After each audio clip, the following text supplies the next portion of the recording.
Welcome to the channel. My name is Matthias. Today we're going to talk about Fantastic Four issues 41 to 45, written by Stan the Man Lee, art by Jack Kirby. This is a pretty classic story arc, and we're going to get the introduction of the Inhumans here. Now, before we get into the story, I wanted to make the observation that as of late, you might have noticed on the channel, I've been uploading a lot of videos on Silver Age comic books. And I have been having a blast reading these issues. They're very much a product of their time. But I have to say that out of all the comic books that I've been reading from this time, what Lee and Kirby had on the Fantastic Four was just pure gold. It's a really fun read, and you can feel that the creators have a special connection to these characters. So without further ado, let's get into this. So in the previous story arc, Thing decided to leave the Fantastic Four. He was really pissed off with Reed. He made him convert back into the Thing because during this time he had lost his powers. Basically, he was tired of being the punching bag of the Fantastic Four. So what happened is that he took a pretty bad beating from Dr. Doom, even though he was able to defeat him. So what happens is after the Thing leaves the team, he wanders off. He just walks pretty much in a straight line, leaves the city. He passes out in front of a mansion, and he has some really bad luck because it's the headquarters of the Frightful Four.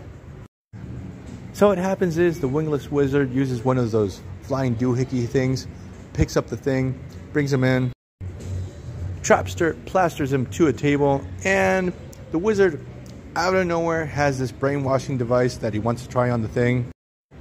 So what happens is the Thing gets brainwashed and he becomes the enforcer for the Frightful Four. Now, I love the team dynamic of the Frightful Four because you have Medusa on the team. And she's trying really hard to take control of the team. And she is shown to be somewhat of a powerhouse, even though her powers are based off her hair that can grab things and move around on its own.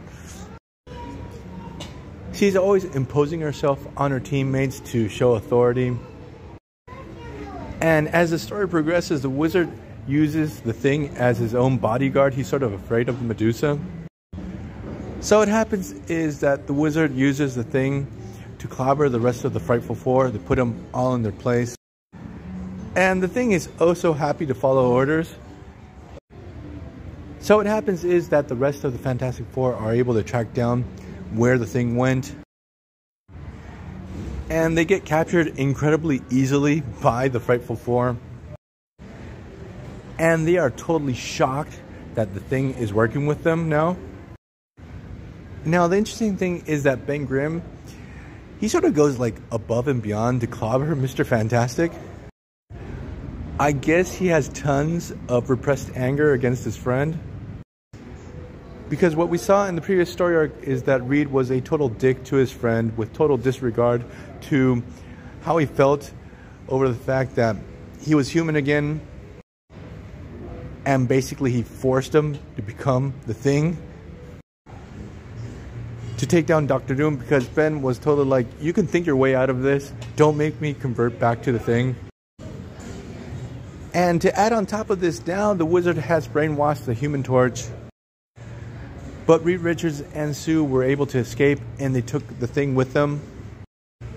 Obviously, the Thing didn't go voluntarily. What they did is they stuck one of those gravity discs to the Thing's back, and Ben couldn't do anything to stop it.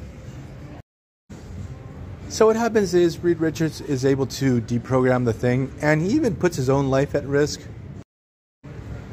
Now Thing is back on the side of the Angels, and with this almost regrouped Fantastic Four, they take the battle to the Frightful Four. They're able to defeat them.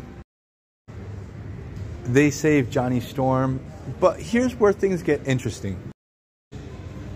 They capture the bad guys, but Medusa is able to get away. In the next issue, we have the Fantastic Four trying to live a normal life in the Baxter building. Human Torch doesn't like the fact that Reed and Sue are actually living in their base of operations.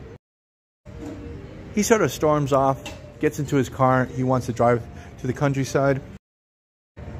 When he's startled, he discovers Medusa hiding in his back seat.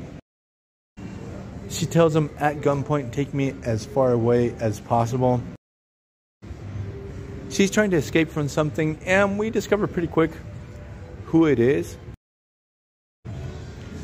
So all of the Baxter building starts shaking. Something's climbing up the side of the building. Whoever is doing this steals a helicopter that just happened to be on the roof, and now is on a hot pursuit of Johnny Storm's car. So now we have Johnny Storm and Medusa. They're far away from the city. They're in the woods, and Johnny tries to find out what the hell is going on, when out of nowhere and very randomly, Dragon Man pops up and tries to kidnap Medusa. I don't know what's the deal with Dragon Man. But then this mystery figure that was on the helicopter arrives, and it's Gorgon of the Inhumans. He has been tasked to bring Medusa back to the rest of her people. So what happens is Dragon Man does not want to give Medusa back. We have a brief battle between both characters. Dragon Man actually plops Medusa in Johnny Storm's car and steals Johnny's car and goes flying away. And what happens is Dragon Man flies straight back to the Baxter building. And what happens is Dragon Man, for some reason, flies back to the Baxter building. There he enters in combat with the rest of the Fantastic Four. Gorgon arrives super quickly, hot on Dragon Man's heels. Now we have a three-way battle between the Fantastic Four, Dragon Man, and Gorgon. And what happens is Dragon Man tries to make a run for it, and he tries to take Medusa and Sue Storm with him. Now, I don't know what happens to Medusa, but he ends up taking Sue Storm. But what happens is Dragon Man ends up returning to the Fantastic Four with Sue. When you read this, you're like, what the hell happened? Why did they do this? Sue Storm explains that Dragon Man is like a child, and she was able to talk him out, or talk it out, because it's actually a robot, from kidnapping her. So it seems that Medusa is missing in action, possibly captured by Gorgon. Fantastic Four sort of forgot about her when Sue was kidnapped by Dragon Man. They're sort of like, oh well, she was a villain anyways. So in the next issue, it focuses on Human Torch, who wants to blow off some steam. He hits the streets of New York. He sees this very beautiful girl that catches his eye. He starts to follow her, to the point that the Human Torch comes off as a creep, like he's stalking her. And this beautiful girl is actually Crystal from the Inhumans. And she starts using her powers to put some distance between herself and the Human Torch. But Johnny is able to convince her that he's a cool dude, that he can take her on a great night out in the town. Here, Johnny actually meets for the first time Lockjaw, which is that giant Inhuman dog with the tuning fork on his head. So what happens is Crystal is like, now we're cool, my giant bulldog likes you, I'm going to take you back home. And she takes Human Torch to the secret base, where he meets the other Inhumans like Karnak and Triton.